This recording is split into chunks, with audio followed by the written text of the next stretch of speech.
Steve Coates joins us here with a look at the Fly Guys, brought to you by Coors Light. The bigger the mountain, the better the reward. Whatever your mountain, climb on, Coatesy, as we bring him in from Nashville tonight for the Flyers and the Predators. And a nice start to the West Coast trip there. We've got an overtime victory already, but I'm really interested, Coatesy, in your take on Wayne Simmonds' start to the season. He's looked like he's built off of last year and got even better.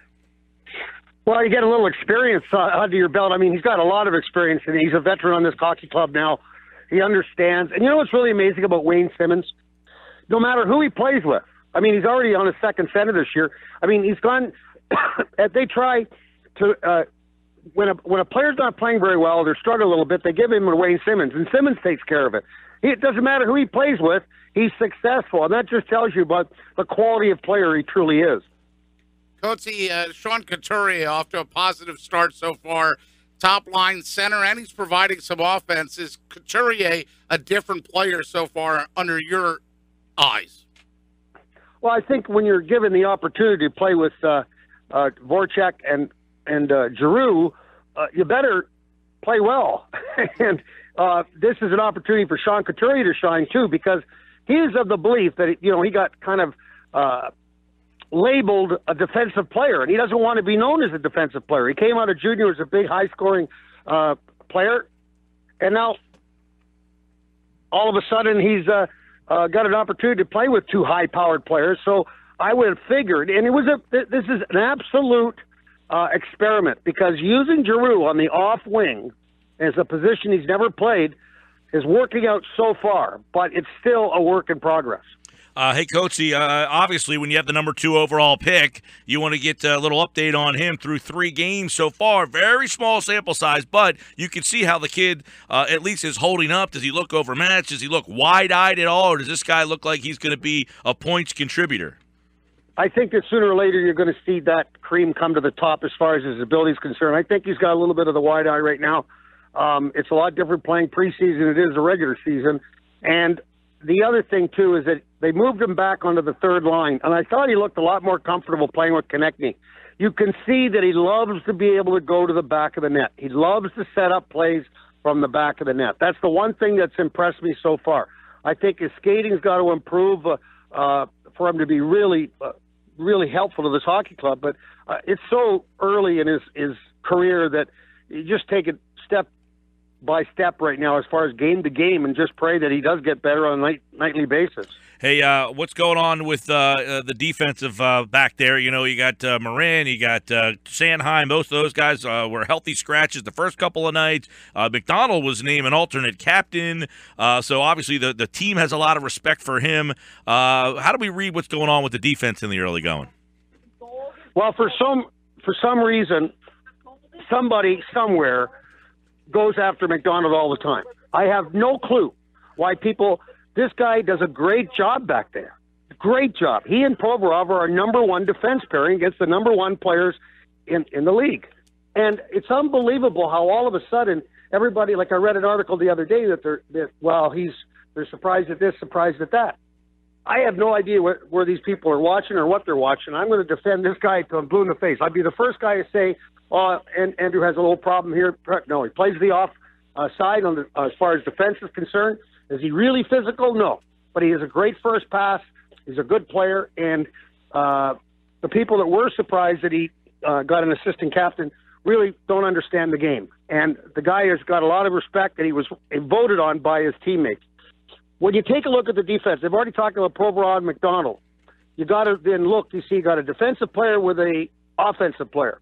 So then you move on to Gostisbehere, who's playing now with Egg. We got with Hague. Hague's absolutely prototypical defense. Defense. We all know what Gostisbehere brings. He's going to rush the puck all the time. Hague's going to sit back behind. Then you got that last pairing, Sanheim and Gudas. The reason that is, Manning and Gudas are the same type of player. Gudas is a defensive guy. Sanheim brings that offensive punch. That's why they made the move, and it's worked so far. Somebody's going to go down. The way it would look like right now on paper, it would be Moran. But it's a long season. We're 3 games in, and there's going to be a lot of changes, a lot of up and downs, and a lot of things happening with this hockey club before it's all settled. So anybody that does get set down shouldn't be upset. Steve Coates with us, Flyers radio analyst. How about between the pipes, Coatesy? What have you seen out of Elliott so far? What have you seen out of Neuvirth so far? I've seen both of them play very well. I thought Neuvirth played really good in L.A. despite getting beat. I mean, Jonathan Quick outdueled him that night. Neuvirth was spectacular that night. Elliott's been good. They got some goals for Elliott. They just couldn't get some goals for Neuvirth. So we'll just have to wait and see. I don't know. Everything's top secret, so we don't know who the goalie is tonight, but I would be very comfortable with either one of them. Maxwell Smart, it's top secret. We want you to crack that code. You can crack this for us, Coatsy. The power play. Look, that game 1, 3 for 3 on the power play. There were people that were hooting and hollering, great, the power play's fixed. Well, they've been 0 for 12 since then. Are you seeing some bad habits creep up on the PP? No, it's all about the rhythm. If you've got it going, you got it going. Playing against the LA Kings is really hard because they're big. So when you get 4 big guys out there on a penalty kill that can move, and where this power play really struggles is against aggressiveness. In other words, a highly aggressive penalty kill that goes after the puck carrier immediately, where you don't get that chance to move the puck on the perimeter. And when that happens, this stalls this group, and I have no idea why, because to be able to combat that, you've got to be able to have quick puck movement to catch the guy out of place when he is aggressive. The one thing that I really, really like is the second power play now. I think that's going to be a lot more effective. Jordan Wheel's on there, Konechny's on there.